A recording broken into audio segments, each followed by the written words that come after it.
Hello guys, welcome to my channel. So if you're receiving this network error code that is 0x80070035, then please follow the steps shown in this video. To fix it, type in PowerShell in Windows search box and then make a right click on Windows PowerShell and then click on Run as Administrator. Make sure that you open PowerShell as an administrator.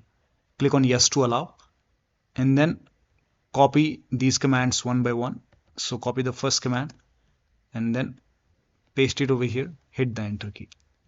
Now copy the second command and then paste it over here, hit the enter key, and then run the third command. Copy this command and then paste it over here, hit the enter key. Now once this is done, at the end restart the computer. Now restart the computer. Make sure that restart is a must after this, and after the system restart you should not receive this error anymore. So that'll be all. Thank you so much for your time, and please like this video and subscribe to my channel.